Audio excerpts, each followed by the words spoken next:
迎大家嚟到呢一個嘅貧血嘅公益講座，係應該講係解決貧血嘅問題，健康隨之而嚟嘅呢一個公益講座。咁我自我介紹先啦，我叫 Katie，咁我係一個治療法師，咁我係從美容出身啦，咁接觸唔同嘅身體已經有20幾年㗎啦。咁我喺呢20幾年當中，亦都睇到好多嘅人嘅身體嘅改變，咁係通過佢嘅氣血嘅改變啦，然後佢整個身體嘅運行都改變。咁我喺呢度嘅分享啦，因為之前其實有1年幾之前我都有做過呢一啲嘅貧血嘅講座嘅。咁喺上一年啦，我就見到好多嘅朋友因為身體嘅狀況有入院啦，有一個嘅骨髓嘅有骨關節斷裂啦，有多隻骨嘅斷裂啦，然後亦都有好多唔同嘅腫瘤嘅情況，咁而出現一啲身體嘅狀況。咁我就喺上一年就發咗一個願，我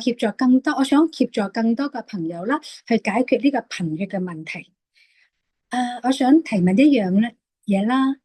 你哋有冇貧血？我通常問啲朋友嘅時候咧，佢哋都話冇，我邊有貧血啫？咁貧血點樣睇到咧？咁我哋有一樣嘢咧，叫貧血，即是唔夠血。貧血喺當中嘅身體入邊咧，我哋會見到面色好蒼白啦，或者好黃啦，或者個人好攰啦，冇氣冇力啦，同埋有一啲嘅焦慮緊張嘅情況。咁我哋講嘅貧血，其實即是唔夠血。咁而肝咧係血庫，亦都係主情緒。咁我哋嘅根啦，亦都係肝養嘅。好多時候啦，我哋係睇一個人嘅狀況啦，就佢嚟到嘅時候，我會睇一睇佢嘅根嘅狀況，係啦，佢有冇收緊啦？嚟到嘅時候啦，佢哋有啲咩嘢嘅情況，可能係情緒嘅狀況影響佢個根嘅緊啦，或可能或者係休息嘅情況啦，亦都影響佢嘅焦慮緊張嘅。咁我咧就今日睇到一個新聞啦，就話香港嘅醫生啦，好多有一啲嘅移民潮，或者係一啲嘅退休潮啦，咁令好多公立醫院同埋私立醫院嘅人手不足，而當中亦都引起好多嘅患者啦，冇辦法得到一個照顧啦。咁喺呢度啦，我好想去分享一樣嘢，亦都係想去貢獻俾大家一樣嘢啦，就係如果我哋好想去為社會啦、為家庭去貢獻啦，咁喺呢度邀請大家啦，多啲去自我照顧，係啦，多啲去為自己，先為自己療癒自己，照顧好自己。當我哋身體、心靈或者係心情更加好嘅時候啦，我哋會更加好咁去貢獻俾呢個嘅貢獻家庭啦，同埋社會嘅。咁我喺上一年咧，亦都成為一個叫 Lodge 嘅高頻徒手療法嘅一個導師。咁我自己亦都係啦，香港暫時係第一個亦可以教導師嘅導師嚟嘅。咁我喺呢度啦，亦都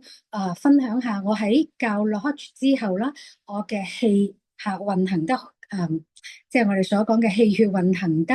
好輕鬆嘅時候啦，咁我哋嘅身體狀況精神狀況會非常之好。咁佢係有一個叫流動性。咁當我哋嘅氣流動嘅時候，帶動咗血行啦，我哋嘅氣血流動運行得更好嘅時候，嘅身體會越嚟越輕鬆嘅。咁呢個亦都係我好想分享一樣嘢咧，就係話我哋喺解決貧血嘅狀況嘅時候啦，要考慮翻我哋嘅氣足唔足夠，我哋嘅氣有冇帶動血行。咁而喺中醫嘅角度講啦，氣血運行得好唔好，或者有啲人如果可能睇過中醫啦，咁可能會聽過可能話佢氣虛啊、血虛啊，或者氣血兩虛嘅情況嘅。咁喺我哋用自然療法嘅運行嘅過程中，我哋講啦，氣係帶動血行，而呢個氣咧係意念帶動。我哋意念亦都有我哋所講嘅運行呢個意念嘅時候，係我哋嘅能量嘅振頻。我哋嘅整個身體咧係一個由所有嘅意念去架構而成嘅。我哋除咗我哋睇到嘅身體啦，其實我哋嘅全有啦，我哋嘅身體其實就係一個能量體嚟嘅。我哋呢個身體出邊係包住7層嘅能量體，所以當我哋係個氣係流動嘅時候啦，我哋會帶動我哋嘅血，亦都可以去流動到。咁而喺以往我喺療愈嘅過程中，或者係一個治療嘅過程中，見到有啲朋友啦，有一啲嘅筋脈嘅堵塞啦。或者係靜脈曲張啊，或者係一啲脂肪瘤啦、腫瘤啦，甚至係癌症啦。咁有一種咧就係乳癌嘅情況啦，就係因為佢係睇得到嘅能力，佢係浮面睇得到嘅。所以我哋喺處理呢一啲嘅狀況啦，處理所有呢一啲叫氣嘅積聚嘅狀況啦，咁我哋要睇下佢喺之前發生咗咩事，佢嘅細胞發生咗咩事。咁我哋咧係由細胞組成嘅，我哋由細胞、組織、器官、系統同埋組成咗我哋整個人嘅身體啦。咁而我哋呢個身體如果出現狀況，咁再翻最前邊就係我哋嘅細胞，細胞出現咗咩情況咧？係啦，咁我哋嘅細胞我哋係喺我哋嘅身體做咩嘢嘅咧？我哋有好多諗法喎，我哋嘅諗法嚟自於邊度嘅咧？咁我喺平時都有去教一啲唔同嘅課程啦。咁我喺8年前啦，亦都創造咗一個叫天使光人療法。咁喺呢個療法入邊啦，我哋會去分享更多係關於我哋有冇意識我哋身體嘅需要。係啦，我哋身體有啲咩限制，去讓我哋冇辦法再去擴展，有更大嘅空間。我哋喺生活中，咦，點解會出現呢啲狀況？嗰啲狀況同我哋嘅身體有咩關聯呢？係啦，我哋嘅細胞啦，係啦，佢亦都有功能、目的、感覺同埋諗法。所以當我哋有唔同嘅諗法嘅時候啦，咦，係邊個俾我哋嘅咧？好，有冇諗過我哋嘅細胞俾唔同嘅信息我哋嘅咧？而我哋嘅信息，而家我哋嘅好多人有一啲嘅焦慮情況啦，咁係乜嘢情況引起我哋嘅焦慮咧？好，咁喺呢度分享少少啦，就係如果當我哋嘅血啦唔係充盈嘅時候，我哋嘅肝呢個血庫啦可能唔夠血啦，或者製造唔夠啦，我哋嘅骨髓係造血嘅工廠啦，我哋平時嘅飲食係一個飲食嘅食物啦，佢係一個原材料。咁而我哋嘅工廠設備唔好，原材料不足嘅時候，可能做出嚟嘅血啦嘅質同量出咗問題。而我哋可能太少或者太多，係啦，都會有病，都會有唔舒服。所以講嘅病啦，我哋所講嘅病係一個身心靈唔平和嘅一個狀態。而當我哋呢一個狀態出現嘅時候啦，如果我哋去覺察到，而去調整咗一個身體嘅狀況嘅時候，我哋會讓自己更輕鬆。係啦，同埋咧，當我哋去調整咗我哋嘅身體嘅平和嘅狀態嘅時候啦，咁冇病冇痛啦，個身體自然會好輕鬆。咁我哋有一種講法咧，就係如果身體要健康，我哋心靈一定要平和。我哋所講嘅啦，心平氣和啦，心神安定啦，呢啲都係我哋身體嘅健康嘅首要條件。咁如果我哋心靈要平和啦，咁要去釋放以往釋放同埋清理啦，係以往可累積嘅嗰啲憤怒啦、挫敗感啦、壓抑啦、不甘心啦，呢一啲嘅不和諧嘅，我哋叫做負面嘅能量啦。所以當我哋呢一啲嘅負面能量係得到釋放同埋去清理之後，直至到恢復翻我哋嘅平靜、喜悅同埋輕鬆。所以有一種講法咧，就係叫做冇病痛嘅人咧嚇，自然輕鬆快樂；而冇病冇痛之前咧，就係懂得釋放。有一種講法叫懂得釋放，原來輕鬆快樂可以好簡單。咁我呢幾年啦，就係應該有20幾年噶啦。咁好感恩啦，我喺以前選擇咗去學習唔同嘅方法，去讓自己輕鬆。我曾經應該係喺1999年。係啦，嗰陣時係曾經喺澳洲嗰陣時跌親個頭，咁就入過醫院。咁我就同宇宙講，我唔想過呢啲日子，我想改變。咁然後呢25年咧，起碼25年啦，都冇睇過醫生，冇食過藥物。咁我曾經亦都有乳腺腫瘤啦。咁我喺當中運用我以前所學嘅方法，去將呢一個嘅能量啦去釋放。咁我亦都去感恩啦，我以前所學嘅方法。咁當中驚嘅，當時第一次就喺自己身上遇見，因為之前同客人做嘅時候，好似好容易因為發生喺人哋身上，但係到自己發生喺自己身上嗰陣時候啦，咁當時有少少嘅怯嘅。不過當時嘅怯啦，我就同自己提問，我點樣去處理呢個狀況咧？咁我就後來咧就揾我當時發生嘅情況啦，會係喺一粒好大粒嘅即係腫瘤啦。咁嗰陣時我哋讀書有講啦，我哋每一個細胞佢其實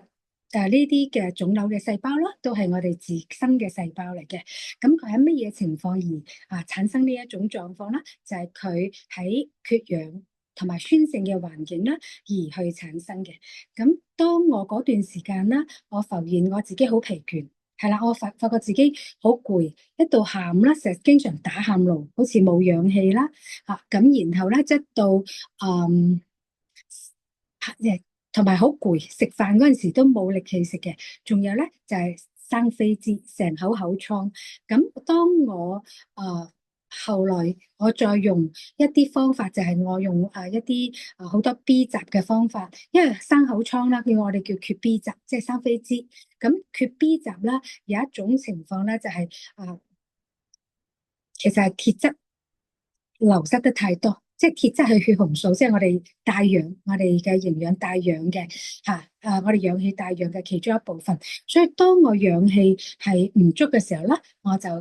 生痱滋啦，同埋成日打喊路。咁我後來咧就叫人哋幫我去刮條脊骨，因為我哋脊骨係造血嘅工廠嚟嘅。咁我哋係鬆個骨膜，係啦，讓佢係鬆解咗佢嘅一啲嘅堵塞。然後咧，我就係用一個叫細胞營養啦。我大概係用咗3000幾蚊啦，係啦，我用一啲細胞營養咁而去調整我嘅身體。咁可能人哋講啦，人哋就食藥一日食3次啦，咁我就食呢啲細胞營養啦，就係一日食3次嘅，係啦。咁我大概係喺14日啦，咁我就開始個身體又屙又嘔，係啦。咁呢個咧就係我哋嗰陣時學嘅一個細胞營養講啦，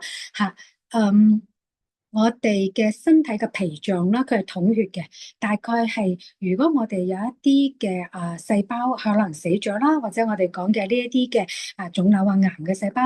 佢係死咗嘅細胞啦，我哋嘅身體喺3至14日啦，佢就會幫佢去處理嘅。咁我用呢一啲嘅調整個身體嘅方法啦，咁係大概係14日到啦，2個禮拜。咁我就開始嘅身體就屙嘔，佢唔俾我再入嘢。即係再係啦，食嘢。咁然後亦都有係寒凍嘅。好，咁呢一種狀況啦，咁就係即係冇熱能啦，個人都冇能力。咁我就開始去大瞓咗3日到啦，咁就開始出汗，係啦，個身體咧就開始恢復呢一個嘅即係元氣啦。我哋叫血汗同源，同於津液。咁我開始有力啦，個心有力嘅時候啦，我開始有出汗。咁我大概係調整咗3日左右啦，咁個人就開始去有力氣，就開始即係做嘢啦。咁好，咁喺呢度咧，我都想分享少少啦，就係因為當我哋一個人係貧血嘅時候啦，其實呢種情況叫做缺氧，係啦。好多時候啲人驚缺氧，但係冇諗過原來貧血亦都係一種缺氧嘅情況。咁我哋叫當我哋嘅血管入邊啦，係啦，咁我哋嘅血糖血脂三酸甘油脂有堵塞嘅時候，我哋嘅血管係啦有堵塞，我哋嘅血液循環係啦唔好嘅時候咯，我哋嘅營養啦、氧氣係帶動唔到啦，去細胞。咁細胞去做咩咧？我哋當營養、氧氣去俾細胞嘅時候啦，細胞係要佢燃燒，然後產生熱量，提供能量。呢個咧就係我哋嘅人體嘅來源，熱量嘅能量來源之一啦。好，咁所以咧，我哋喺當中咧，好多人就中意去運動啊，讓我哋嘅血液循環更好啦。咁而血液循環係為咗咩咧？就係頭先所講嘅啦，就係帶營養同埋氧氣俾我哋細胞燃燒，燃燒之後咧就產生熱量，提供能量。咁然後我哋好多時候都講啦，生命在於運動，所以好多人就係通過去肢體嘅運動啦，去流動。咁仲有一樣嘢嘅運動啦，就係我哋嘅細胞嘅吞吐運動，就係我哋嘅細胞入邊佢有冇營養同埋原材料，佢去燃燒，咁同埋我哋嘅血液啦，有冇去供應源源不絕咁每時每刻都係供應營養氧氣去俾我哋嘅細胞去燃燒。咁呢個咧就係亦都係細胞嘅第二個運動，係一個吞吐運動嘅。所以當我哋去平時飲食嘅食物啦我哋要消化吸收利用，然後去變成我哋即係我哋嘅營養啦，嗰個係只係出邊嘅營養，但係我哋未去俾細胞去吸收到嘅時候啦，佢只係出邊嘅營養嚟嘅啫。咁然後我哋要入細胞啦，都要啱我哋細胞佢需要嘅嘢。咁我哋嘅細胞頭先所講啦，就係要去燃燒啦，要需要啲咩嘢嘅條件咧？就係燃燒，即係我哋平時飲食入邊啦，就係燃燒嘅原料啦，就係蛋白質、脂肪、糖類。所以當你去睇下，咦，我今日有冇食過蛋白質、脂肪、糖類？無論佢係肉類啦，或者係植物類啦，其實佢都有蛋白質，係啦，亦都有脂質。係啦，咁而碳水化合物啦，就係我哋講嘅麵啊，又或者米飯啊、粉啊呢一啲嘅，係啦，咁呢個就係燃燒嘅其中一啲嘅原料啦。咁仲有我哋燃燒嘅材料咧，就係一個礦物質，而維他命同埋微量元素啦，佢歸於礦物質嘅。咁而呢個礦物質咧，佢亦都除咗係幫助我哋燃燒嘅材料啦，仲有好有趣喎，就係話好多人啦就覺得我情緒唔平穩啊，或者係我今日心情唔好啊，咁原來都同礦物質有關噶喎。係啦，咁一陣我哋再去分享。好，咁我哋有晒呢啲嘅燃燒嘅原料同埋材料啦，咁就好似我哋想煲一煲湯，咁呢一煲湯想煲咧，俾晒啲所有嘅材料，同埋我哋有個爐喺度啦，佢燃唔燃燒到啊？係啦，佢仲要撻着嘅火，係啦，咁我哋叫燃燒嘅嗰個點火嘅材料。咁對於我哋嘅身體嚟講啦，呢個點火材料就係氧氣，就係鐵離子啦，就係我哋嘅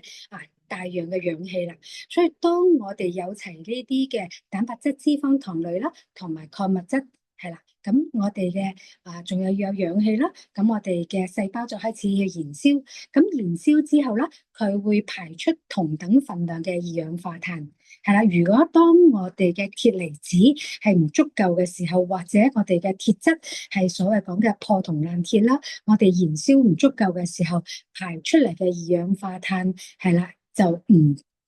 完全，同埋咧係佢入邊有一啲嘅雜質。所以當我哋嘅身體係啦，我哋通過血液循環啦，俾營養、氧氣我哋嘅細胞，咁然後讓佢燃燒之後排出同等份量嘅二氧化碳之後，我哋就會去讓我哋提升我哋嘅免疫力啦，治愈能力啦，同埋抵抗能力。呢個係我哋嘅呢一個嘅物質身體所需要嘅呢一啲嘅氧氣營養嘅其中一種嘅來源。但係亦都有一啲朋友啦，可能佢話我有食㗎。係啦，咁或者係我有食好多嘢啊，咁點解係成日都好似唔足夠咧？而係我哋要睇啦，我哋食落去嘅嘢啦，有冇吸收，有冇消化、吸收、利用到先。係啦，好多時候啦，我哋嘅身體我哋可能好攰，有啲朋友可能嘅心情唔好，或者嗰段時間咧係壓力好大，但係你咧又夾硬去食好多嘢。咁而有一樣嘢啦，我哋個胃啦，我哋有個胃酸去幫助我哋去消化，係啦，呢一啲食落嘅食物。但係嗰段時間我哋可能好攰啦，好疲倦啦嘅時候啦，其實我哋係冇乜胃口想食嘢。咁當呢種情況，我會去邀請各位朋友啦，暫時唔好食咁多嘢，而反而咧係去休息。當佢休息嘅時候，佢就會恢復佢嘅精力。當佢嘅精力去足夠嘅時候啦，我哋亦都同神經有關嘅。當佢嘅精力足夠嘅時候啦，咁佢起身佢就相對佢有胃口，亦都同我哋有一樣嘢啦，就當我哋太多諗法、太多嘅情緒嘅波動，身體好攰嘅時候啦，其實仲有一樣嘢咧，係我哋太多嘅即係嗰個精力去消耗，咁而我哋嘅經常去消耗咧，就係好多嘅鹽呢一啲嘅鈉係被即係消耗咗。咁而當我哋鈉唔夠嘅時候咧，胃酸分泌唔到，所以亦都讓我哋咧係分解唔到呢一啲食物。咁而分解唔到嘅時候咧，就變成毒素。所以當我哋如果係精力唔夠嘅時候咧，你多啲去休息，然後讓自己即係恢復。通過瞓覺休息去恢復翻我哋嘅精神狀態嘅時候，咁我哋身體你食落去嘅嘢咧，就好好咁去消化、吸收、利用到。咁呢個咧就係亦都係我哋喺身體層面啦，咁我哋嘅細胞燃燒之後產生熱量，提供能量，咁我哋咧就好好咁去將我哋嘅免疫能力、抵抗能力、自愈能力提升。咁仲有一啲情況啦，會影響我哋嘅血液啦，好即係運行嘅，就係我哋嘅筋膜啦。有冇聽過我哋嘅筋膜層？係啦，咁呢個筋膜層啦，就係而家中醫嘅解剖結構入邊嘅我哋嘅經絡，係啦嘅解剖結構就係我哋嘅筋膜。咁而好多時候咧，就係因為我哋有好多唔同嘅接觸唔同嘅人事物啦，或者係我哋今日好多唔同嘅心情嘅時候啦，個筋膜咧就會有緊縮，係啦。原來咧，我哋嘅筋膜層啦，喺我哋全身包括我哋一個白色嗰個薄膜。咁我哋呢個筋膜層，佢會影響到我哋全身嘅，佢係一個結締組織，佢亦都會係影響我哋全身嘅氣血嘅流動，其中一部分係啦。因為我平時咧有做一啲嘅鬆筋療愈或者全身搖筋鬆筋，咁我哋通過個筋膜嘅療愈啦，就係協助嗰個人去解鎖佢筋膜層嘅黏着嘅呢一啲嘅即係堵塞。係啦，仲有咧，因為我哋嘅筋膜層入邊啦，有我哋嘅包住器官啦，我哋嘅肌肉啦，同埋血管同埋神經嘅，所以當我哋嘅筋膜層啦，如果係有好，我哋筋膜層有記憶，而呢啲記憶咧有思想、感覺、情緒，而我哋有時咧就係我可能今日心情唔好嘅時候，我會其實可能細個嗰陣時都會有呢一種心情唔好嘅狀況，咁我哋會記住呢一啲嘅狀況啦。可能我哋今日遇見某一樣嘢，我就會觸動咗我哋以往嘅呢一啲嘅記憶，咁我就開始去緊縮收縮。咁而呢一種狀況咧，亦都會引起我哋筋膜層入邊嘅肌肉啦，係啦，或者係我哋嘅血管嘅會收窄。當我哋血管收窄嘅時候咧，我哋嘅血糖、血脂、三酸甘油脂啦，佢會更加流動唔到，係啦，佢會係塞住個血管啦，如果佢多嘅時候更加流動唔到，所以喺呢度啦，我哋會經常做一樣嘢咧，就係鬆筋。係啦。咁物理層面咧，我就會用撥筋嘅方法。咁如果喺能量層面啦，因為能量咧，我哋所講嘅係信息能量，佢係有唔同嘅波動頻率嘅。係啦，呢啲信息能量咧，同我哋嘅思想、感覺、情緒啦，心情啊，各種嘅意念啊有關嘅。咁我哋好多朋友啦，喺譬如今朝早上，亦都有位朋友啦，佢過嚟做鬆筋嘅時候，佢講俾我聽啦，佢成晚咧就係心口翳。咁佢心口好翳嘅時候，我就同佢做唔同嘅一啲嘅鬆筋嘅狀況。咁做咗一段時間，係啦，佢就話好一啲啲咯。咁然後咧，我就同佢去溝通傾偈。咁呢樣嘢咧，就係關於咧，我哋喺筋膜層好多唔同嘅思想、感覺、情緒，好多記憶嘛。咁當我同佢傾偈啦，咁原來咧，佢話喺琴日啦，佢屋企人打電話俾佢，咁佢就係因為之前嘅即係佢哋相處嘅狀況啦，令佢一睇到個電話，佢唔想聽。咁佢打咗兩次，佢話佢都唔想聽。咁然後咧，佢就成晚其實佢係瞓唔到覺嘅，佢話佢成晚嘅心唔舒服。咁後來咧，我哋喺傾偈嗰陣時候啦，佢將呢個信息帶出嚟，去釋放咗。原來當我唔去聽嘅時候啦，原來反而係我自己去接收咗呢一啲嘅能量嘅一啲嘅焦慮緊張，令佢嘅心情唔好。係啦，反而係佢自己係影響到佢自己嘅心情唔好。咁當我同佢去溝通嘅時候咧，我哋經常去做一啲療愈嘅時候，就會同啲朋友去傾下偈。咁傾偈嘅過程中，佢心開意解，鬆咗兩道氣，係啦。同佢傾完偈，鬆咗兩道氣之後咧，佢成個心情舒暢咗，係啦。走嗰陣時候咧，就冇咗嚟嗰陣時嗰種嘅心翳嘅情況。咁係啦，呢啲咧就係我哋喺生活過程中係會經常遇到我哋喺生活狀況會影響我哋嘅身體嘅狀況，而我哋嘅身體接收嘅狀況啦我哋關於我哋嘅身體啦，我哋嘅身體係一個感知感受器嚟嘅，佢帶有好多唔同嘅信息。咁我自己咧亦都係喺呢20年嘅呢一個嘅療愈或者係做一個治療嘅過程中啦，就係有好多唔同嘅方法啦，去可以去釋放呢一啲嘅即係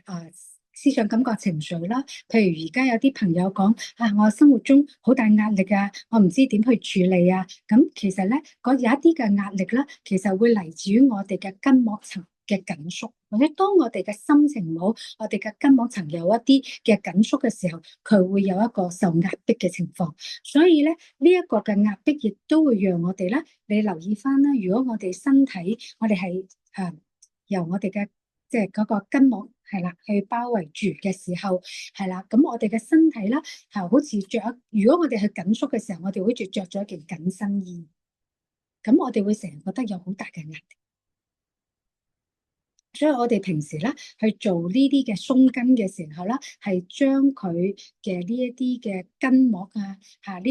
從一個物質嘅層面、能量嘅層面去解鎖嘅時候啦，咁就容易去讓佢更放鬆，同埋係更平靜。咁曾經有個朋友咧就佢哋過嚟做鬆筋，佢曾經問我你可唔可以我近來有一啲嘅肝氣鬱結係男性嚟嘅，我有肝氣鬱結嘅情況，咁你可唔可以協助我去處理？咁我話咧，因為肝係血庫主情緒，即係血嘅倉庫啦，同埋我哋好多嘅情緒啦，都喺我哋嘅肝氣。情緒咧就喺我哋嘅肝嗰度啦，儲存咗好多嘅氣啦。咁而原來我哋嘅筋啦係屬於肝陽嘅，所以當我哋嘅筋好緊縮嘅時候啦，其實都好多思想、感覺、情緒係未去釋放到。所以我哋鬆筋嘅時候咧，其實係一種疏肝嘅，係啦。當我哋疏解咗嗰個肝氣嘅鬱結，等佢個氣，我哋嘅筋膜個氣去釋放咗嘅時候咯，係啦，個鬆解咗，我哋嘅血喺入邊啦，我哋就舒張佢流動得好啦。咁我哋所講嘅就肝氣鬱結，咁就可以去釋放咗，然後嗰個人啦就會去鬆，或者我哋講嘅氣血就流動得好，咁佢嘅心情啦亦都會去舒解咗，即係冇咁多嘅緊張啦、收縮。因為頭先都講啦，我哋有一啲情況啦，其實係一個貧血造成嘅，係啦。咁如果當我哋係唔夠血嗰陣時啦，我哋好多嘅心情唔好嘅時候啦，我哋會有貧血啦。咁而貧血嘅狀況啦，亦都會引起我哋好多生活中嘅狀況，一啲焦慮啦、恐懼。因為貧血咧，亦都叫心血少，有冇聽過？係啦。咁我哋心血唔夠嘅時候咧，有啲人會恐懼。咁而呢一種恐懼啊、驚心慌慌咁亦都同腎有關嘅。因為亦都有一種講法啦，恐懼就傷腎，腎唔好啦，亦都會恐懼。咁我哋咧就係當我哋去調節咗我哋整個身體嘅時候咯，我哋回流得我哋嘅肝氣回流得好啦，咁我哋嘅肝血就會去足。咁仲有一樣嘢咧，就係如果當我哋係身體啦係一個叫做有貧血嘅狀態嘅時候咯，咁我哋仲有咩情況係睇得到咧？頭先所講嘅啦，就係可能面青啦，或者係白啦，或者係暗黑啦，黃啦，或者係佢肌肉嘅冇力啦，呢啲都係有時我哋嘅貧血嘅情況，即係冇力量。特別係有時咧有一啲嘅肌無力症佢除咗係個血都唔足啦，仲有係佢蛋白質即係佢唔夠啦，係冇力冇氣冇力嘅。咁我曾經有一位朋友啦，就係做膽囊切膽囊嘅手術。咁我之前去睇佢嗰陣時啦，就同佢講：咦，我話你有冇平時有心無力嘅情況？佢話梗係有噶啦，個個都係咁噶啦。咁我就問佢：我話你有冇貧血？佢話我都有貧血。佢認為男性就冇貧血，只有女性先有貧血。咁呢個咧就係關於咧，如果我哋有貧血嘅時候啦，其實佢會引起乜嘢咧？就係當我哋嘅血係啦，貧血即係唔夠血，咁唔夠血，血液啦就帶營養氧氣，而唔夠血又去唔到佢去嘅地方，嗰個地方我哋叫細胞，係啦，嗰個地方咧就會退化、壞死、衰竭同埋敗壞。好，咁有一樣嘢咧就係，如果血到唔到我哋嘅腦部咧，我哋會失眠，係啦，同埋我哋嘅會頭痛、頭暈呢種狀況。如果我哋嘅血到唔到我哋手腳，咁我哋會四肢冰冷，咁我哋嘅微循環係啦都會影響。仲有一樣咧，我哋有啲人啦，就如果佢微循環嗰啲血去唔到佢啲手指、腳趾呢啲地方啦，佢經常係凍啦，佢會或者係我哋叫滯留啦，有堵塞嘅時候啦，佢會引起一啲狀況。咁有冇聽過？如果有一啲人要中風爆血管嘅時候咯，佢可能要通10隻手指、腳趾佢刺血，係啦。咁呢個咧就係我哋相對應係我哋嘅前額竇呢度。咁喺呢度咧都邀請大家去睇清楚，係啦。我哋如果我哋嘅血唔夠，會影響到我哋身體其他狀況。前額竇呢度咧，如果係窄嘅。同埋呢一度係收縮有窄嘅，就容易有呢啲嘅中風嘅情況。呢度係前額竇。咁我有一啲嘅中風後遺症嘅客人啦，過嚟去療癒嘅時候，因為佢中風之後佢有麻痹症，係啦。咁我睇到咯，佢哋好多時候係呢啲地方收窄嘅。咁喺呢度我會經常啦，會分享一啲嘅頭療嘅方法去鬆解啲筋膜層嘅。所以當我哋嘅頭個鬆解嘅時候啦，嘅筋膜鬆解，咁我哋嘅呢一啲嘅頭顱啦，會越嚟越輕鬆嘅，同埋咧係我哋越放鬆。咁有一啲朋友啦，成日講你話放鬆就放鬆啊，我做唔到啊嘛，咁我真係有壓力噶嘛。咁好多時候啦，啲朋友成日覺得有壓力，可能係生活中啦，金錢狀況啦。人際關係嘅狀況啦，或者係環境嘅狀況啦，令到佢有壓力。咁你哋有冇諗過下，有啲壓力係嚟自於你身體嘅一個叫框架，你嘅身體係啦，有一個框架咧係嚟自你嘅頭骨、肋骨同埋盆骨。呢啲嘅框架啦，如果我哋呢一啲嘅頭骨、肋骨同埋盤骨啦，有歪斜同埋變形嘅時候咯，我哋譬如頭顱入邊啦，有大腦、腦幹、小腦啦、眼耳鼻呢一啲嘅臟器啦，咁我哋會歪斜變形嘅時候，咁我哋入邊係咪會經常俾我哋一個信息係受壓，或者係有壓力，或者係佢覺得我哋會覺得有變形或者唔平衡？咁我哋嘅肋骨咧，肋骨都係嘅喎。所以當我哋嘅肋骨啦，係啦，因為我對唔同嘅身體對咗廿幾年，係啦，亦都見到咧所有嘅身體用一個適合佢嘅方法啦，佢哋係可以去改善嘅，佢係可以去改變嘅，喺物理層面佢可以改變嘅。咁我哋嘅肋骨啦，如果係我哋嘅側瞓啦，或者係我哋拎好多重嘢嘅時候咯，或者係我哋嘅身體嘅歪斜啦。咁會或者係咁樣拎重嘢啦，或者係拎咁都會係有唔同嘅壓力喺我哋嘅肋骨嗰度。咁然後咧，當我哋去肋骨變形嘅時候咯，我哋嘅心肺、肝、腎、脾、胃咯都會受到壓迫。咁呢一個咧都會影響我哋，讓我哋會備受壓力嘅。所以有時我平時去鬆筋嘅過程中，會經常去撥筋去撥通佢疏解佢呢個肋骨旁邊嗰啲筋膜呢一啲，讓佢係圓翻嘅圓潤，佢就好好咁保護我哋啲內臟嘅。咁仲有盤骨咧，係啦，好多時候咯，我哋啲朋友咯，佢成日我哋嘅翹腳咯。或者係側瞓咯，佢都會令佢個股關節有歪斜。咁股關節歪斜嘅時候，佢除咗會影響我哋嘅膝頭哥同埋我哋嘅腳啦，仲有咧，佢會影響我哋嘅腰椎啦，會變形。咁我自己咧，曾經喺應該有3年幾之前，咁我嗰陣時好忙啦，咁喺忙嘅時候咯，又夜瞓啦，咁我嗰段時間成個循環都差嘅，咁我就屈親隻腳。因為我覺得我嘅呢一度好脹又冇力，咁然後咧屈咗2次之後，我成個身體係脹嘅，咁成個身體好脹咧，就入應該講係我起碼嗰陣時有68K，係啦，好肥好脹嘅。咁到我後來啦，我喺調整我身體嘅時候，我一個係用一啲即係調整氣血啦，我用太克瓷機啦。其實太克瓷機就等於好似我哋嘅踩草地咁。其實有一啲情況咧，如果你哋去踩草地嘅時候係同大地嘅連結啦，都會接收大地，我哋叫地氣。咁呢個情況咧都可以幫助我哋好多朋友啦，去解決一啲嘅肝或者係我哋嘅肝功能嘅狀況啦，或者係甚至係一啲叫高血壓嘅情況。所以當佢哋踩草地嘅時候咧，佢就係將一啲氣咧去釋放到去大地，然後去接收地氣嘅時候，佢嘅血液啦就會將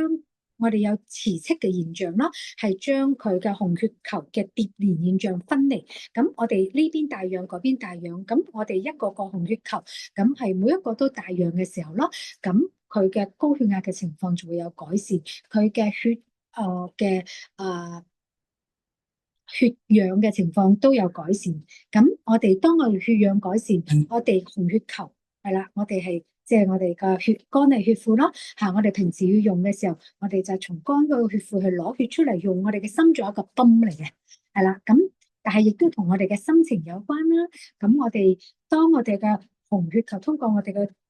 即係動脈啦，血流出去，係啦，靜脈血回流。係啦，回流翻我哋嘅門靜脈入翻去肝嘅時候，我哋嘅肝亦都有回收啦，肝亦都有一日有500項工作，咁佢有好辛勤嘅勞動啦。所以有一種講法咧，就係我哋有冇好好咁讓自己即係去保護我哋嘅身體，係讓我哋嘅身體平靜落嚟嘅時候，我哋嘅肝就會去讓我哋去回流得更好，同埋我哋嘅情緒冇咁波動，冇咁消耗嘅時候咯，我哋嘅身體嘅陽氣會越嚟越好嘅。因為當我哋平靜嘅時候咯，冇咁消耗嘅時候，我哋嘅身體會有一個嘅平靜嘅狀態，咁我哋會更加輕鬆，同埋係我哋嘅意識咧會更加係有，即係我哋講嘅有空間，即係個能量上啦會更有空間。咁頭先咧亦都分享咗少少啦，就係譬如我哋如果有貧血嘅狀況，咁我哋會有生活中出現呢一啲嘅可能身體嘅狀況啦，或者生活嘅狀況。係啦，咁我哋因為喺唔同嘅時期啦，譬如我前幾年嘅療愈同而家嘅一啲嘅療愈有唔同啦，就係我而家嘅療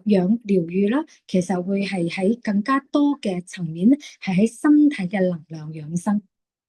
係啦，即係正如頭先所講啦，其實我哋嘅身體又有能量，係唔同嘅意念去架構而成我哋嘅身體一個能量體嚟嘅。係啦，佢有唔同嘅振頻啦，我哋嘅心電圖、腦電圖，係啦，佢都可以反映出啦我哋身體每一個臟腑臟器嘅呢一嘅特定嘅震動頻率，所以通過呢一啲嘅儀器啦，都可以睇到我哋身體嘅狀況。咁我哋有冇去睇到我哋嘅身體入邊，我哋自己去感知到身體嘅狀況咧？就係關於我哋有冇靜心落嚟嗰陣時候，同身體嘅連結。係啦，我哋可以去聆聽我哋內在嘅聲音，去同身體嘅連結，去感知我哋身體所俾我哋嘅信息，所有嘅唔舒服啦、疼痛啦、思想、感覺、情緒啦，其實我哋身體其實會俾一個信息我哋嘅。身體咧係一個感知感受器，佢會感知到好多唔同嘅信息，而呢啲信息咧亦都會有唔同嘅震動頻率嘅。咁我喺呢幾年啦，運用一個療法啦，就係講用 Access Bar 呢個方法去釋放咗我以往啦，係儲存喺個頭部嘅呢一啲嘅限制或者係一啲嘅思想、感覺、情緒呢一啲電荷啦，我哋好似消磁咁，咁我個頭腦啦越嚟越放鬆，即係越嚟越輕鬆，咁個人咧就越嚟越平靜，係啦，冇以前我細個嗰陣時都幾猛震。係啦，咁好多唔同嘅情緒啦，咁而家咧呢幾年學咗唔同嘅方法，亦都運用唔同嘅方法啦，去讓自己去平靜落嚟，係啦，咁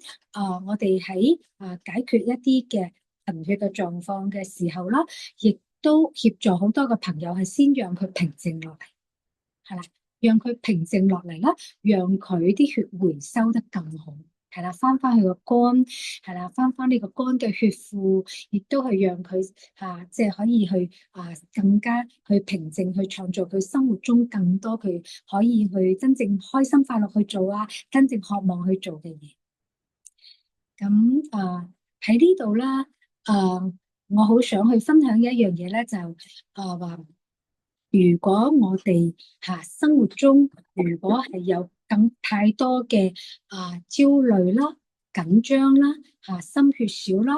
我哋所講嘅好驚嘅情況啦，喺呢度邀請大家啦，先去回歸翻自己內在，去提問下自己，我而家我嘅身體有冇貧血嘅狀況？好，咁喺中醫嘅角度啦，佢會有個望聞問切。咁通常我哋做自然療法，其中一樣嘢咧就係，譬如嗰個客人嚟到嘅時候啦，我哋會睇佢嘅氣息，係啦，呢個叫氣場能量場，睇佢嘅氣息，然後咧我會對佢做出唔同嘅提問。當提問嘅時候咧，帶來佢唔同嘅覺察。係啦，讓佢去覺察到，咦，我有呢一啲嘅狀況，係啦，然後我哋會去邀請佢啦，去做出唔同嘅改善，係啦，改善心情，改善關係，係啦，改善佢嘅健康，係啦，從提問開始打開佢所有嘅覺察，然後去改善佢嘅關係，改善心情改善佢嘅健康。咁呢個咧就係我喺呢20年啦，係啦，協助唔同嘅朋友或者係我自己啦，可以改善身體嘅狀況嘅。咁喺呢度啦，都分享少少啦，就係話我哋平時咧如果從血液嘅角度嚟講啦，就係我哋嘅血液啦，入邊有我哋嘅紅血球白血球，同埋我哋嘅血小板同埋我哋嘅血液係流動嘅。所以當我哋如果有貧血嘅情況，係啦，咁我哋睇下我哋嘅紅血球嘅數量夠唔夠，係啦，唔夠就係一種貧血嘅情況。如果紅血球過多嘅時候，原來係水少，係啦，飲嘅水唔夠，咁你就留意翻啦。因為我哋人體嘅70%都係水啦，咁我哋血液就大部分都係水，咁而所有嘅代謝啦都同水有關嘅。咁你留意翻你今日飲嘅水，咦，係咪足夠啦？咁所謂講嘅足夠啦，你要睇下你有冇嗰日頸渴。其實如果頸渴啦，其實嗰個時候已經唔夠水啦。所以咧，我哋平時多啲去飲水嘅時候啦，係啦，咁都可以促進我哋好多唔同嘅循環，係啦。咁我哋成個循環好嘅時候啦，新陳代謝亦都會幫助到，而好多唔同嘅病啦，或者係好多所講嘅糖尿病啦，或者疏鬆症啦、癌症啦、肥胖症啦，同埋高血壓啦，佢呢啲都係屬於一啲嘅營養不均症，係啦，佢都會係成個代謝或者係營養啦唔均衡而造成嘅。咁我哋喺呢度啦，就係即係邀請大家去多啲係啦，去留意翻自己嘅身體，係啦，翻去自己嘅內在去睇翻下自己有冇平靜落嚟先。如果都唔平靜啦，都可能係有一個叫貧血嘅情況，因為貧血啦，佢同我哋嘅血嘅質血嘅量唔好有關。咁我哋人咯就會去焦慮啦、緊張啦，或者係心血少、冇膽呢啲嘅心情呢啲嘅狀況嘅。咁仲有咧，如果係血紅素佢唔夠，即係我哋嘅血紅素係帶氧嘅。如果當帶氧唔足夠嘅時候啦，咁我哋就可能要睇下點樣樣去增加我哋嘅氧氣嘅質啦。咁然後有一樣嘢咧，就係要增加我哋紅血球嘅量，亦都可以增加紅血球嘅質。有一種講法叫量到質變，係啦。咁紅血球我哋入邊就係鐵離子啦，咁同埋係一啲嘅血基質。好，咁可能有啲朋友就講，我都冇呢種情況。咁你留意翻啦，貧血嘅其中一樣嘢啦，就係話，如果我哋有貧血，即係頭先所講嘅缺氧啦，仲有一種貧血啦，其實係頭先所講嘅筋膜層係啦，有收緊啦，咁而令到個血流動唔到，就有堵塞嘅。咁留意翻，我哋如果有頭暈嘅時候，原來係腦有缺氧嘅。係啦，仲有咧，如果瞓覺唔好啦，其實喺呢一度頂輪呢一啲地方啦，嗰啲血供養唔到，亦都我哋呢度咧有一個松果體啦，咁松果體係分泌褪黑色素而幫助我哋嘅睡眠嘅。所以當我哋如果呢度有緊，平時我哋幫協助啲客人鬆筋嘅時候咯，會發覺佢，咦，喺呢啲地方咧好緊，係啦，好似呢啲地方係好似一種好掹緊、好緊縮嘅時候啦，咁留意翻嗰度吓。如果係緊咧，佢就係氧供唔到喺呢度，咁你可以去鬆下筋，撥開嗰啲筋膜層啦，咁佢哋血氣就流動得好啲。咁仲有咧，如果當我哋嘅腎缺氧嘅時候啦，嘅人係容易疲倦同埋腰酸骨痛嘅，係啦。咁呢個都係腎唔夠氧氣，包括頭先所講嘅啦，呢一種有一種情況咧，就係好多人都會遇過，可能屋企或者你自己啦，或者係屋企人啦，有高血壓嘅情況。有冇聽過啦？有一種嘅高血壓嘅情況係身體邊個地方咧係需要氧氣，就係頭先所講嘅腎啦。當我哋呢個腎啦需要氧氣嘅時候啦，我哋會俾信息嘅大腦快啲加壓，係啦，俾氧氣我。咁但係好多時候啦，當我哋一加壓嗌個大腦俾氧氣我，但係入邊咧就會覺得好大壓力。咁而好多朋友咧，佢就會通過降壓藥去降低佢嘅血壓，係啦。咁當佢降咗呢個血壓嘅時候，佢表面好似冇嘢嘅。好似冇咗個高血壓嘅情況，但係佢真正需要氧氣嘅係邊個？就係腎。所以腎咧，佢經常得唔到氧氣啦，頭先所講嘅啦。如果當我哋嘅血液送唔到氧氣嚇俾個細胞，嗰個細胞會出現咩啊？退化啦、壞死啦、衰竭同埋敗壞或者損壞嘅。咁當我哋嘅腎啦，經常得唔到氧氣嘅時候咯，佢會容易有腎衰竭。咁喺解剖學啦入邊有一個即係體驗血報告啦。咁我哋嘅博士睇過啦，70%嘅高血壓嘅病人咧，佢係死於腎衰竭。咁喺呢度咧，邀請大家啦，係啦，如果你覺得有腰酸背痛嘅時候，請你將兩隻手啦嚇，得閒可以放喺個腰腎嗰度，係啦，搓下佢，係啦。將你嘅手嘅能量啦，有熱能嘅，咁讓你嘅腰腎嗰個位置啦去放鬆，係啦，每日都俾自己鬆一鬆呢個腰腎嘅位置，讓佢去放鬆，即係唔好咁緊啊。因為好多時候啦，因為我係健脊師嚟嘅，我做咗18年健脊，咁我見到好多朋友啦喺個腰腎呢啲地方啦，佢嘅腰骨係太直，同埋咧佢嘅腰嘅地方啦，佢係好平。我經常會，佢哋會經常覺得腰痛。咁喺呢度咧，我哋要讓我哋嘅腰椎啦係有翻個弧度啦。我哋嘅脊椎前邊睇係正係直，即係直嘅。旁邊睇係4個 S 嘅弧度。咁我哋嘅腰椎咧係前凸嘅，係啦，有一個弧度。咁佢哋呢一個曲度咧係讓我哋更加去支撐啦，同埋係讓我哋去即係執。平震或者係平衡嘅，係啦。咁我哋嘅身體嘅各個成個形態係一個正常嘅狀態。咁所以咧，頭先所講嘅啦，如果當我哋某一部分唔夠氧嘅時候咯，係啦，唔夠氧氣嘅時候，佢就會出現各種嘅狀況。咁喺呢度咧，都邀請大家，如果有貧血嘅狀況啦，咁多啲。去用喺唔同嘅角度，係啦，除咗係營養嘅角度啦，咁你睇下今日有冇食到蛋白質、脂肪、糖類或者係有礦物質，係啦，咁同埋呢一啲嘅礦物質入邊咧，咁我哋鐵質都係屬於礦物質嘅。咁我哋當我哋有咗呢一啲嘅原材料啦，咁留意翻我哋飲食嘅狀態啦，係啦，飲食嘅時候啦，有冇去即係靜落嚟去食飯啦，定話係一路睇電視一路食嘢啦？咁我哋嘅胃啦咁我哋好多嘅消化吸收利用，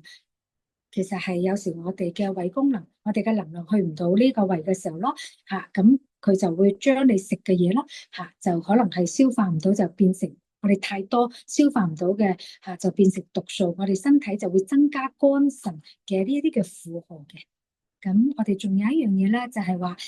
如果喺我哋嘅夠咗呢一啲嘅氧氣嘅俾我哋身體啦，咁仲有睇下我哋嘅血，即係我哋嘅血管有冇去堵塞啦，就係關於頭先所講嘅筋膜層係啦。咁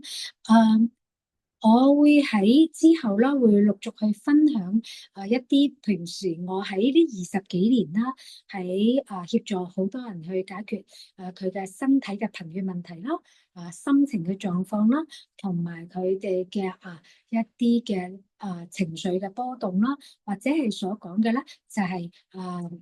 嘅空間能量。呢一啲係啦，呢個空間能量都包括我哋嘅能量層有冇嘅空間比較收窄，定話係我哋嘅空間好廣闊，從唔同嘅層面去分享嘅，點去讓更多嘅朋友啦，係更加去和諧啦，身體更和諧啦，人際關係更和諧啦，平靜啦、平和啦，同埋寧靜嘅狀態啦。咁呢個咧就係我哋喺自然療法入邊係就講點樣去讓我哋嘅身體就可以去回復呢一啲嘅輕鬆喜悅嘅狀態。我哋中心咧而家有一個嘅一啲免費嘅一啲體驗啦，就係有 Lodge 嘅體驗啦，Lodge 呢個高頻能量嘅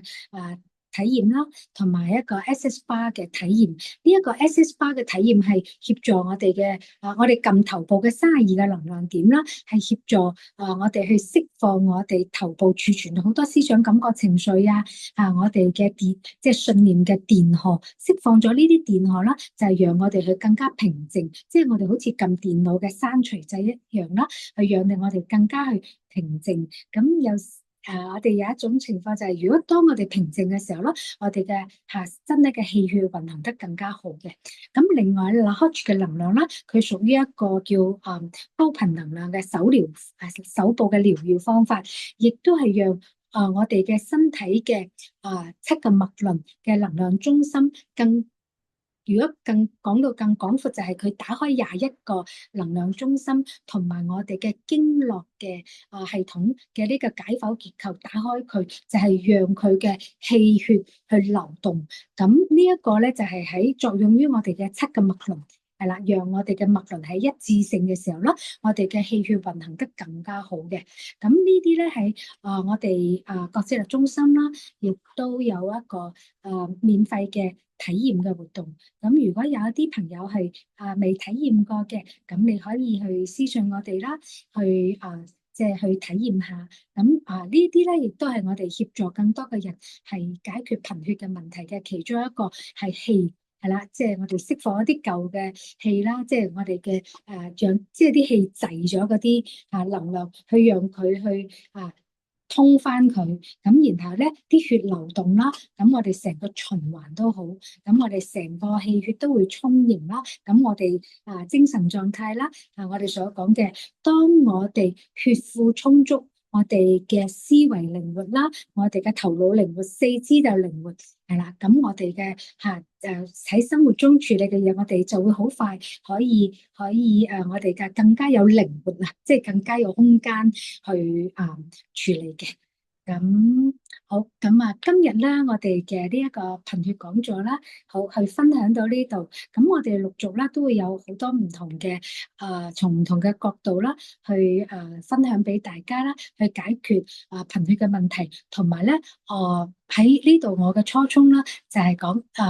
點樣協助更多嘅人咧去預防勝於治療，就係多啲去自我照顧，係啦，先翻嚟照顧好自己，讓自己啦係更加輕鬆啦、平靜啦。咁我哋亦都可以有能量、有力量啦，亦都可以去即係我哋如果屋企有人有狀況，我哋都可以協助佢啦。咁同埋